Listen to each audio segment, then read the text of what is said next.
നമസ്കാരം. സർക്കാർ ഉദ്യോഗസ്ഥരുടെ ആനുകൂല്യത്തെ സംബന്ധിച്ച്, പ്രത്യേകിച്ച് DA സംബന്ധിച്ചൊക്കെ നിരവധി വീഡിയോകൾ ഞാൻ ചെയ്തിട്ടുണ്ട്.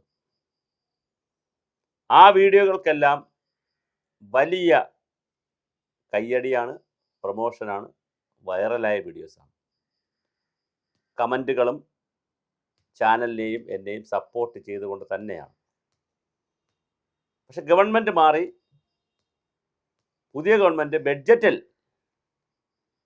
ഇതെല്ലാം പരിഗണിക്കും എന്ന് പറഞ്ഞതല്ലാതെ ഡേറ്റ് പറഞ്ഞില്ല, ഇന്ന ദിവസം കൊടുക്കുമെന്ന് പറഞ്ഞില്ല, ഇത്ര ഗഡു DA കൊടുക്കുമെന്നും പറഞ്ഞില്ല, മുൻകാല പ്രാബല്യം ഉണ്ടോ എന്ന് പറഞ്ഞില്ല. അങ്ങനെ 2-3 കാര്യങ്ങൾ പറയേണ്ടിയിരുന്ന കാര്യങ്ങൾ പറഞ്ഞില്ല. അത് പറയാത്തതിന് ഈ കാര്യങ്ങളെല്ലാം കൃത്യസമയത്ത് ശരിയായാലും തെറ്റായാലുമുള്ള കാര്യങ്ങൾ അപ്പോൾ കളക്ട് ചെയ്ത് സർക്കാർ ഉദ്യോഗസ്ഥരെയും പെൻഷൻകാരെയും അറിയിക്കുന്ന മറ്റേത് ചാനലാണുള്ളത്? ഡിജിറ്റലാകട്ടെ, യൂട്യൂബ് ആകട്ടെ, സാറ്റലൈറ്റ് ആകട്ടെ, ഏത് ചാനലാണുള്ളത്?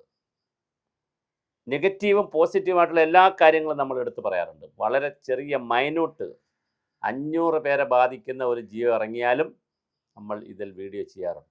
50,000 പേരെ ബാധിക്കുന്ന ഇറങ്ങിയാലും ചെയ്യാറുണ്ട്. തമ്പിനെ സംബന്ധിച്ചിടത്തോളം, തമ്പെന്ന് പറഞ്ഞാൽ ഫ്രണ്ടിൽ കാണുന്ന, നിങ്ങൾ വീഡിയോ തുറക്കുന്നതിന് മുമ്പേ കാണുന്ന തമ്പിനെ സംബന്ധിച്ചിടത്തോളം അട്രാക്റ്റീവായിട്ടുള്ള തമ്പുകൾ ഇട്ടില്ലെങ്കിൽ നിങ്ങൾ അകത്ത് കയറില്ല ആരായാലും. സാരോപദേശ കഥകളുള്ള തമ്പുകളാണെങ്കിൽ ആരും കയറി നോക്കത്തില്ല. അതുകൊണ്ടാണ് തമ്പ് അങ്ങനെ ഇടും. പക്ഷെ കണ്ടന്റിൽ നമ്മളൊരു കോംപ്രമൈസും ചെയ്യാറില്ല. എന്നിട്ട് എന്തൊരു ബഹളമാണ് ഉണ്ടാക്കുന്നത്. സർക്കാർ ആനുകൂല്യം കൃത്യമായി കൊടുക്കുമ്പോൾ അത് വാങ്ങുന്നതിൽ ഒരു കുഴപ്പമില്ല. അപ്പോൾ പലരും കമൻ്റ് ഇടാറേ ഇല്ല. എന്നാൽ ഇട്ടാൽ, വളരെ അപൂർവം പേരിട്ടാൽ നല്ല കമൻ്റ് ഇടും. അപ്പോൾ ഇപ്പോൾ വിടുന്ന കമൻറ്റുകൾ എന്നെ തെറി പറഞ്ഞതുകൊണ്ടോ കമൻ്റ് ഇട്ട് മോശമാക്കിയതുകൊണ്ടോ ഗവൺമെൻറ്റിൻ്റെ നയം മാറുമോ? പിന്നെ അതിലുപയോഗിക്കുന്ന ഭാഷ, എത്ര മ്ലേച്ഛമായ ഭാഷയാണ് ഓരോരുത്തർ ഉപയോഗിക്കുന്നത്. നിങ്ങളെല്ലാം സർക്കാർ ഉദ്യോഗസ്ഥരല്ലേ, അല്ലെങ്കിൽ പെൻഷൻ പറ്റിയവരല്ലേ? ഇങ്ങനെ മ്ലേച്ഛമായ ഭാഷ ഉപയോഗിക്കാവോ? ഒരു ചാനലിനെ സംബന്ധിച്ചിടത്തോളം എന്ത് ഉപയോഗിച്ചാലും ഞങ്ങൾ കമൻറ്റ് ബോക്സൊക്കെ കാണും, ഞങ്ങൾ വിവരങ്ങൾ എടുക്കും. അതിൽ എന്തെങ്കിലും പോസിറ്റീവായ കാര്യങ്ങളുണ്ടെങ്കിൽ ഞങ്ങൾ എടുക്കും, നെഗറ്റീവ് കാര്യങ്ങൾ ഇഗ്നോർ ചെയ്യും, അത്രയേ ഉള്ളൂ. ഇപ്പോൾ ഞങ്ങൾക്ക് കിട്ടിയിരിക്കുന്ന വിവരം, അല്ലെങ്കിൽ ഞങ്ങൾ അറിയുന്ന വിവരം, മുൻകാല പ്രാബല്യത്തെ സംബന്ധിച്ച് ഒരു ക്ലാരിറ്റി ഇനിയും വരാനുണ്ട്. പക്ഷേ 2 ഗഡു DA കൊടുക്കാനുള്ള സാധ്യതയാണ് ഇപ്പോൾ കാണുന്നത്. 3000 രൂപ പെൻഷൻ, സാമൂഹ്യക്ഷേമ പെൻഷൻ കൊടുക്കുമെന്നും അത് റീഡിസൈൻ ചെയ്യുമെന്നും മുഖ്യമന്ത്രി നിയമസഭയിൽ പറഞ്ഞു. ധനകാര്യമന്ത്രി എന്നുള്ള കപ്പാസിറ്റിയിൽ. ലോസ് ഏഞ്ചൽസിലുള്ള ആരോ ഇവിടെ ഇത് കിട്ടുന്നില്ല എന്ന് പരാതി പറഞ്ഞു. അപ്പോൾ ലോസ് ഏഞ്ചൽസിൽ മക്കളിരിക്കുകയാണെങ്കിൽ അമ്മയ്ക്കും അച്ഛനും പെൻഷൻ അർഹതയുണ്ടോ? അവർ പണം കൊടുക്കുന്നുണ്ടോ? അവർ പണം കൊടുക്കുകയാണെങ്കിലും സർക്കാരിൻ്റെ പണം വെറുതെ വാങ്ങുകയാണോ? ഇതൊക്കെ അന്വേഷിക്കുമെന്നാണ് പറഞ്ഞിരിക്കുന്നത്. അതുപോലെ AC ഉണ്ട് എന്നുള്ള ഒറ്റ കാരണത്താൽ വീട്ടിൽ ഇത് കൊടുക്കാതിരിക്കുന്ന, വയസ്സായവർക്കൊരു AC വെച്ച് കൊടുത്തു പോയി എന്നുള്ള ഒറ്റ കാരണത്താൽ ഇത് കൊടുക്കാതിരിക്കുന്നത് ഇല്ല എന്നൊക്കെ പറയുന്ന വളരെ കൃത്യമായ ഒരു റിവ്യൂ സാമൂഹ്യ സുരക്ഷാ പെൻഷൻ, സോഷ്യൽ സെക്യൂരിറ്റി പെൻഷനിൽ നടക്കുമെന്ന് പറയുന്നു. അതുപോലെ തന്നെ മെഡിസെപ്പ് പുനരാവിഷ്കരിക്കുമെന്ന് പറയുന്നു.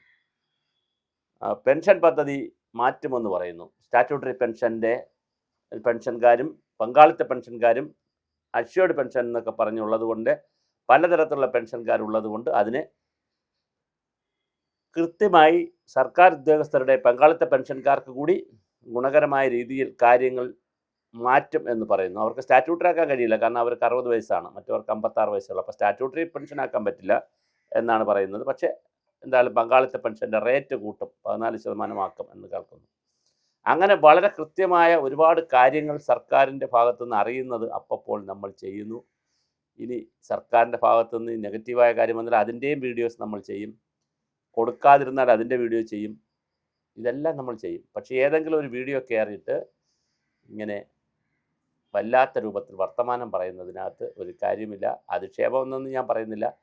ഒരുതരം സംസ്കാരമില്ലായ്മ, വിവരമില്ലായ്മ പലരും കാണിച്ചിട്ടുണ്ട്. കുറച്ച് പേരേ ഉള്ളൂ, വളരെ കുറച്ച് പേരേ ഉള്ളൂ. ചില പ്രയോഗങ്ങളൊക്കെ, അത് അസ്ഥാനത്തുള്ള ചില പ്രയോഗങ്ങളൊക്കെ നടത്തിയിട്ടുണ്ട്. അത് കമൻറ്റ് ബോക്സിൽ കിടക്കുകയും ചെയ്യും. അപ്പോൾ എന്തായാലും വളരെ കൃത്യമാണ് കാര്യങ്ങൾ. വലിയ തോതിലുള്ള ഒരു പ്രഖ്യാപനം വരും ദിവസങ്ങളിൽ ഉണ്ടാകുമെന്നാണ് അറിയുന്നത്. 2 DA എന്തായാലും കൊടുക്കാനുള്ള സാധ്യത ഈ ഒരുപക്ഷെ ഈ അസംബ്ലി പീരീഡിനുള്ളിൽ തന്നെ കൊടുക്കാനുള്ള സാധ്യതയുണ്ട്. അല്ലെങ്കിൽ വളരെ അടുത്ത ദിവസങ്ങളിൽ കൊടുക്കും. മുൻകാല പ്രാബല്യത്തെ സംബന്ധിച്ച് ഇനിയും ഉത്തരവ് വരേണ്ടതുണ്ട്. പക്ഷേ നിലവിൽ നിൽക്കുന്നൊരു ഉത്തരവുണ്ട് 8 പ്രാവശ്യമായിട്ട് കൊടുക്കുമെന്നുള്ളതിനെ സംബന്ധിച്ച്. അത് കൃത്യമായി പാലിക്കപ്പെടുമോ എന്നുള്ളതും നമുക്ക് കാത്തിരുന്ന് കാണേണ്ട ഒരു വിഷയമാണ്. എന്തായാലും 2 ഗഡു DA കൊടുക്കും എന്നാണ് ഇപ്പോൾ ശക്തമായി അറിയുന്നത്. ഇനി കൊടുത്തില്ല എന്ന് വിചാരിച്ചിട്ട് നാളെ 1 ഗഡുവേ കൊടുക്കുന്നുള്ളൂ എന്ന് സർക്കാർ പറഞ്ഞാൽ നീ 2 ഗഡു എന്തിനടാ താൻ പറഞ്ഞത്, 1 ഗഡുവല്ലേ തന്നോളൂ എന്ന് ചോദിക്കേണ്ട കാര്യമില്ല. കാരണം അപ്പോൾ കിട്ടുന്ന വിശേഷങ്ങൾ, രഹസ്യമായും പരസ്യമായും കിട്ടുന്ന വിവിധ സോഴ്സുകളിൽ നിന്ന് കിട്ടുന്ന വിവരങ്ങൾ ജനങ്ങളെ അറിയിക്കുക എന്നുള്ള ഒറ്റ ചോദ്യമേ ഞങ്ങൾക്കുള്ളൂ, ഒരൊറ്റ ഉത്തരവും. ഞങ്ങളെ മുന്നിൽ ഒരു ചോദ്യം ഒരു ഉത്തരവും. എവിടെ നിന്നെല്ലാം വിവരം എടുക്കാൻ പറ്റുമോ ആ വിവരമെല്ലാം എടുക്കുന്നു, അപ്പോൾ അത് വീഡിയോ ആക്കി ജനങ്ങൾക്ക് കൊടുക്കുന്നു. അത്രയേ ഉള്ളൂ. ജനങ്ങളിൽ നിന്ന് ഞങ്ങൾ പൈസ ഒന്നും മേടിക്കുന്നില്ല. സംഭാവന തരണമെന്നും പരസ്യം തരണമെന്നൊക്കെ പറഞ്ഞ് ഞങ്ങൾ നമ്പർ വെച്ചിട്ടുണ്ട്, ഗൂഗിൾ പേ നമ്പറൊക്കെ. പക്ഷെ ആരിൽ നിന്നും ഞങ്ങളങ്ങനെ പണം സ്വീകരിക്കുന്നില്ല, ആരും തരുന്നുമില്ല. അപ്പോൾ പിന്നെ അതുകൊണ്ട് തന്നെ ഇത് വളരെ കൃത്യമായി നിങ്ങൾ മനസ്സിലാക്കേണ്ട ഒരു കാര്യം,